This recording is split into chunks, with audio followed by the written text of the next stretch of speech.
কল্পনা করুন একটি দেশ যেখানে ক্রীড়া শুধু খেলা নয়, ভবিষ্যতের এক মহাপরীক্ষাগার, যেখানে রোবট বাজাচ্ছে প্রাচীন বাদ্যযন্ত্র, যেখানে স্টেডিয়ামগুলো দেখলে মনে হয় সেগুলো সায়েন্স ফিকশন সিনেমা থেকে বেরিয়ে এসেছে, আর যেখানে উদ্বোধনী শিখা জ্বলে উঠছে সমুদ্রের 1500 মিটার নিচের রহস্যময় দাহ্য বরফ থেকে।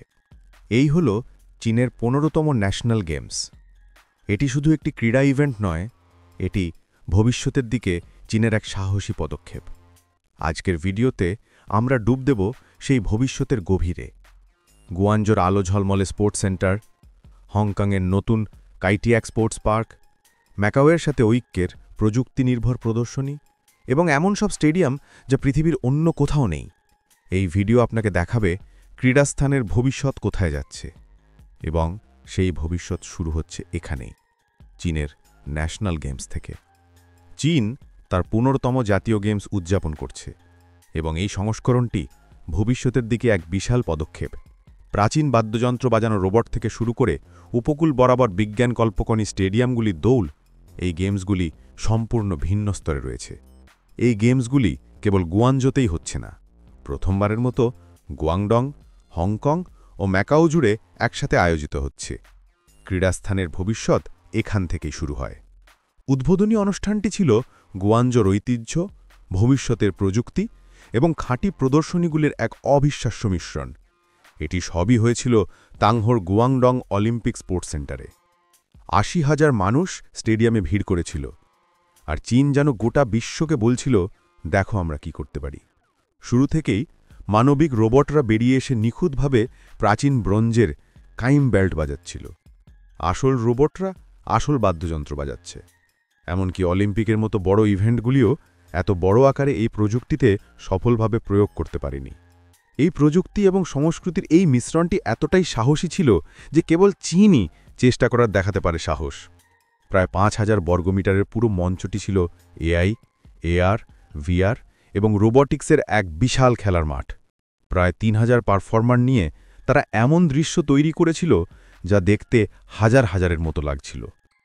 এআরে দর্শকদের মধ্যে দিয়ে ড্রাগনের দৌড়, জলের ওপরে ভাসমান হলোগ্রাফিক প্রতীক এবং ভিআর স্টাইলের রূপান্তর, যা স্টেডিয়ামটিকে একটা বিশাল নিমজ্জিত পর্দায় পরিণত করেছিল। অন্যান্য বৈশ্বিক গেমসের তুলনায় এখানে প্রযুক্তি ছিল প্রধান চরিত্রের মতো। এমনকি মশালের আস্তরণের পিছনেও একটি গল্প ছিল। শিখাটি দক্ষিণ চীন সাগরের ১৫০০ মিটার নিচে নেওয়া দাহ্য বরফ থেকে উচ্ছারিত হয়েছিল। এটি দূরবর্তীভাবে জ্বালানো হয়েছিল, যা উৎস শিখার এক কম কার্বন ধারণা তুলে ধরে। এটি নাটকীয়, বৈজ্ঞানিক এবং গ্রিন টেকনোলজির দিকে এগিয়ে যাওয়া এক দেশের জন্য উপযুক্ত। ক্রীড়াবিদদের কুচকাওয়াজও ছিল এক শক্তিশালী মুহূর্ত। গুয়াংডং, হংকং ও ম্যাকাও থেকে আসা প্রতিযোগীরা একসাথে মার্চ করেন এবং একই সময়ে ৩টি অঞ্চলে জাতীয় পতাকা উত্তোলন করা হয়। এই সংস্করণের গেমস ছাড়া এই ঐক্য সম্ভব হতো না। এখন বৃহৎ উদ্বোধনী অনুষ্ঠানের পাশাপাশি এই বছরের জাতীয় গেমস বৃহত্তর বিয়ে এলাকার কিছু নতুন এবং সবচেয়ে চিত্তকর ক্রীড়াস্থানের দিকেও আলোকপাত করে। আর সত্যি কথা বলতে, এই জায়গাগুলো স্টেডিয়ামের চেয়েও বেশি। এগুলো যেন ভবিষ্যতের স্পোর্টস পার্ক। গুয়ানজোর নানশা শহরে নতুন গ্রেটার বে area cultural and sports centre দিয়ে শুরু করা যাক। পার্ল রিভারের তীরে অবস্থিত এই বিশাল কমপ্লেক্সটি প্রায় ৭ হেক্টর জুড়ে বিস্তৃত। এর ডিজাইনটি অন্য স্তরের।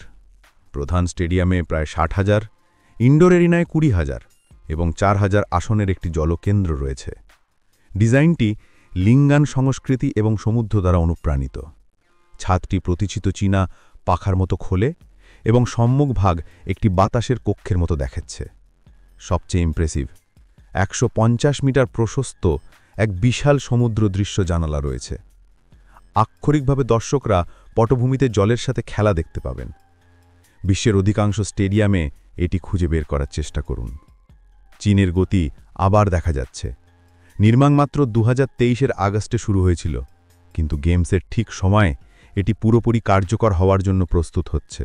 এই কমপ্লেক্সটি কেবল সৌন্দর্যের জন্য নয়, সবুজ জীবনযাত্রার জন্য তৈরি। পরিবেশগত উপাদান এবং আশেপাশের জলাভূমির সাথে সমন্বয়। ভেতরে এরিনাটি আইস হকি থেকে বাস্কেটবল সহ ২০টিরও বেশি খেলার জন্য সেটআপ পরিবর্তন করতে পারে। নানশা সেন্টারটি আধুনিক এবং আগামী কয়েক দশকের জন্য বৃহৎ আকারের ইভেন্টের জন্য প্রস্তুত। তারপর আমরা সীমান্ত পেরিয়ে হংকংয়ে চলে যাই, যেখানে পুরনো কাইটিয়াক বিমানবন্দর রানওয়েতে কাইটিয়াক স্পোর্টস পার্কটি সবেমাত্র খুলল।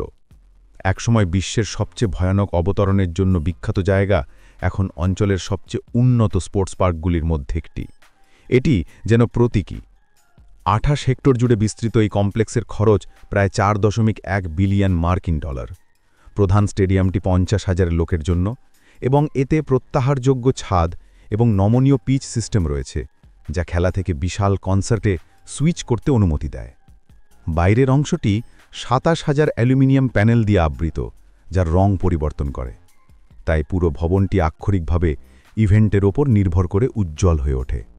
এখানে 10,000 আসনের ইনডোর এরিনা, 5,000 আসনের পাবলিক গ্রাউন্ড এবং সকলের জন্য খেলার মাঠ সহ 8 হেক্টর খোলা অবসর ক্ষেত্র রয়েছে। এটি আনুষ্ঠানিকভাবে 2025-এর মার্চে খোলা হয়েছিল এবং হংকংয়ের বাসিন্দারা সময় নষ্ট করেননি। প্রথম ইভেন্টে টিকিটের জন্য হাজার হাজার মানুষ অনলাইনে লাইনে দাঁড়িয়েছিল। কাইটিয়াক বিশ্বমঞ্চ, আন্তর্জাতিক টুর্নামেন্ট এবং ভবিষ্যতের রাগবি বা ফুটবল ফাইনালের জন্য তৈরি। নানচা সেন্টার এবং কাইটিয়াক স্পোর্টস পার্ক উভয়ের ডিজাইন, স্থায়িত্ব এবং উন্নত প্রযুক্তিকে সমন্বয় করেছে। এগুলি বৃহত্তর বে এলাকাকে বিশ্বের উদীয়মান অঞ্চলগুলির মধ্যে একটি হিসেবে এগিয়ে যাবে। আর তারপর আমরা সবকিছুর কেন্দ্রবিন্দুতে ফিরে আসি গুয়াঞ্জোর তাংহায় অবস্থিত গুয়াং অলিম্পিক স্পোর্টস সেন্টারে।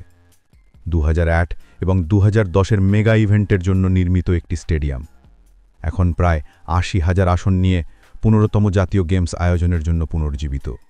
আইকনিক ভাসমান ফুলা ছাত্রী এখনও সেখানে রয়েছে, নতুন পিটিএফই প্যানেল এবং স্মার্ট আস্তারণের সাথে। এমনকি আসনগুলিও একটি গল্প বলে। বৃহত্তর উপসাগরের স্রোতের দ্বারা অনুপ্রাণিত নীল রঙের 4টি শেড, গুয়াংডং, হংকং ও ম্যাকাওয়ের জন্য লাল, বেগুনি ও সবুজের ছোঁয়াসহ। পর্দার পেছনে স্টেডিয়ামটি সবুজে ঢাকা।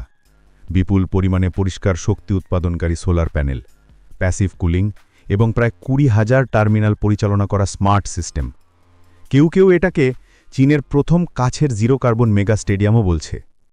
গেমসের পরে এটি তালাবদ্ধ থাকবে না, এটি জনসাধারণের জন্য খুলে যাবে। এক স্মার্ট 800 মিটার রানিং ট্র্যাক এবং হাজার হাজার বর্গমিটার সবুজ স্থান সহ এটি সত্যি শহরের জন্য একটি দীর্ঘমেয়াদী উপহার।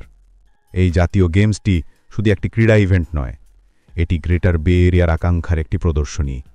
ঐতিহ্যকে আলিঙ্গন করা, প্রযুক্তির শক্তিকে ব্যবহার করা এবং এমন স্থাপত্য তৈরি করা যা বলে ক্রীড়াস্থানের ভবিষ্যৎ এখন থেকে শুরু হচ্ছে।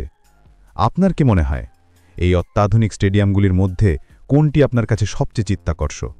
নিচে কমেন্ট করে আমাদের জানান। আমাদের চ্যানেল সাবস্ক্রাইব করতে ভুলবেন না এবং প্রযুক্তি ও স্থাপত্যের এরকম আকর্ষণীয় মিশ্রণগুলি দেখতে থাকুন। পরের বার দেখা হবে।